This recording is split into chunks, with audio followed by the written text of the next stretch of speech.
So with that being said, we're going to go ahead and jump to why do most people move abroad? Yeah. Okay, so we did a bunch of research and, spoke to a lot of people, and everybody has their own particular reason why to move abroad, why they chose to move abroad. And a lot of the time, people are looking for a better quality of life from wherever they are from originally. They just want a better quality of life. So that could be financial, that could be a peace of mind. Yeah. That can be basically a health standard. Yeah. So each people have their own reason why they want to move, like a better quality of life. Exactly, and so the better quality of life. We came from the United States. Yeah. And for us, we were just paying so much out, and as in a consumer type atmosphere or environment, that we were just looking and wanted to do something differently, but also as entrepreneurs, we wanted to save a little bit more money than what we were able to save in Costa Rica, in the United States. Yeah. But we'll talk about that more a little bit later. Other reasons why people choose to move abroad is the weather. Exactly. They are tired of shoveling snow and cold, hot, warm. People move because they want to experience that.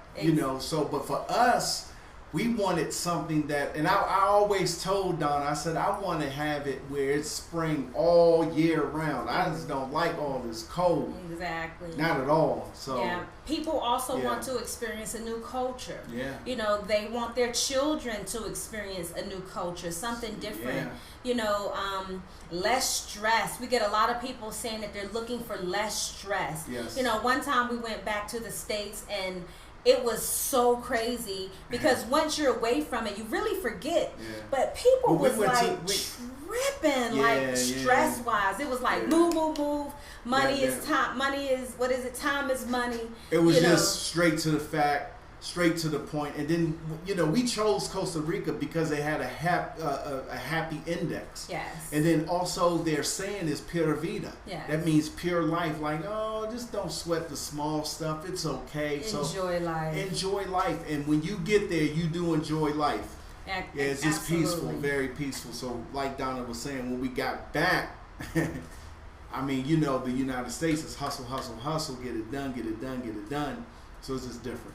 Yeah, so another reason why people choose to move abroad is they're looking for better health, better food, friendlier people, friendlier environment, and also more economical cost of living, which we kind of addressed that a little bit, but we will get more into that as we're going through this ebook. And so, why did we move abroad? This is what we get all the time. Why did you guys decide to move abroad? Yeah. What was your determining factor of moving abroad? So first, me and Donna understood about being proactive versus being reactive. Yes. Get your ducks in a row before things happen. Yes. And, me and Donna started entrepreneurship almost 10 years ago. Yeah. So we wanted to prepare ourselves in case we're able to move in different places, we're free to do so. So we wanted to move across because we wanted to be proactive as far as going to a different country, learning how to adapt in different countries. Yes.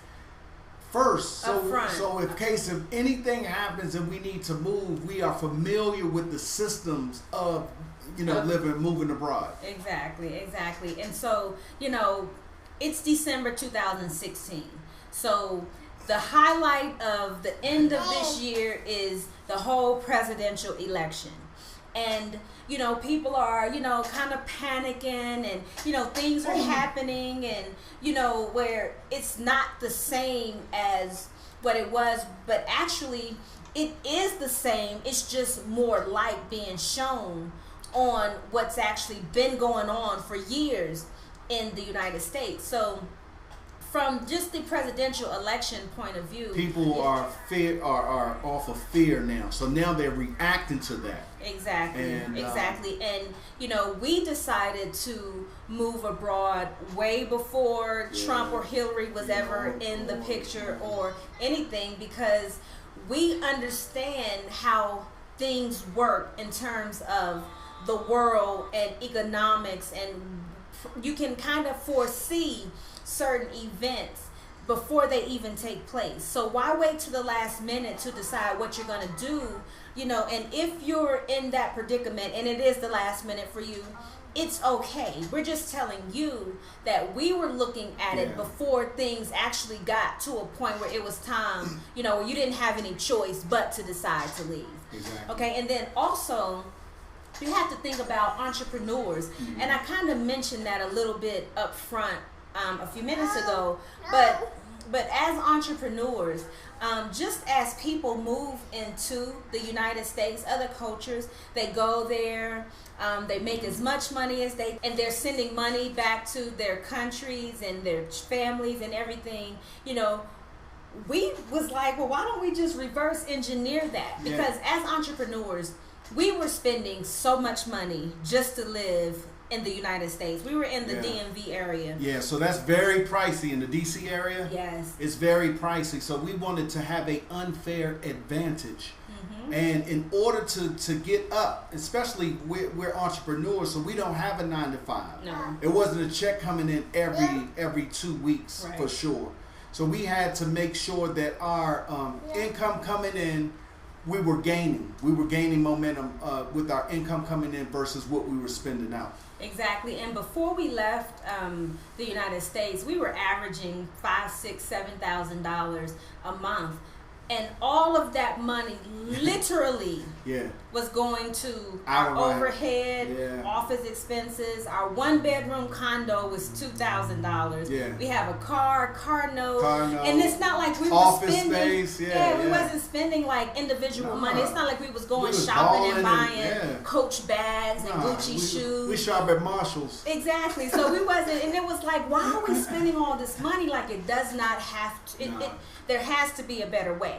So we decided to step outside of our comfort zone and put our business online, but go to another country just to see. And so when we say an entrepreneurial insight, we're talking about, I really do think that any entrepreneur that is, you know, willing to do it, I think that they should have a plan. Whether you're escaping the United States or not, but I think that you should have a plan to go outside of the country and reverse engineer what people do going into the United States. That's a key. Come together. Go to a country where the infrastructure is excellent, where you can save money. Internet is great. Exactly. We were able to pay our rent for 1 full year up front. So any other money that we make for that year is being saved and stacked. And I think as an entrepreneur, that is really the way to go. So we'll probably talk about that a little bit more in one of the modules that's coming up soon. But that's why Mitch and I really decided to move abroad.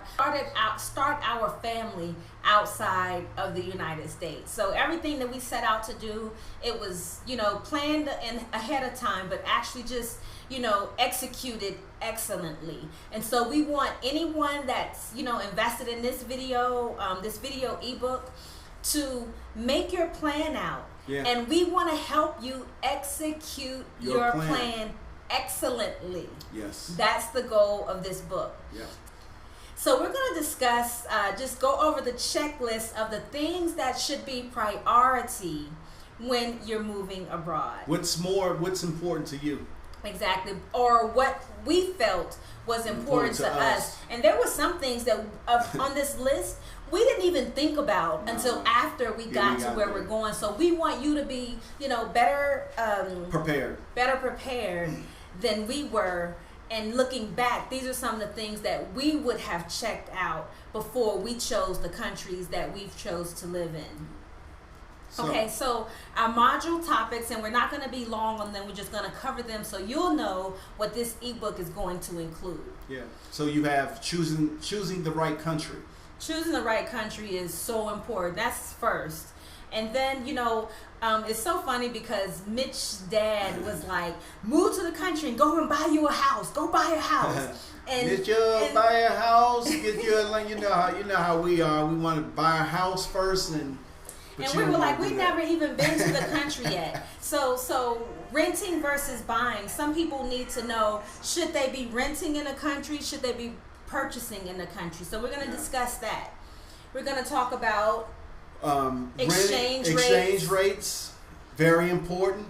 Yes. Also taxes, money, and banking. Yes, we're also going to talk about should you be looking for a job, doing job hunting, versus entrepreneurship. Exactly. So also we're going to address schools and education, whether you have children or whether you're moving abroad to go to school. That's an option. Very important.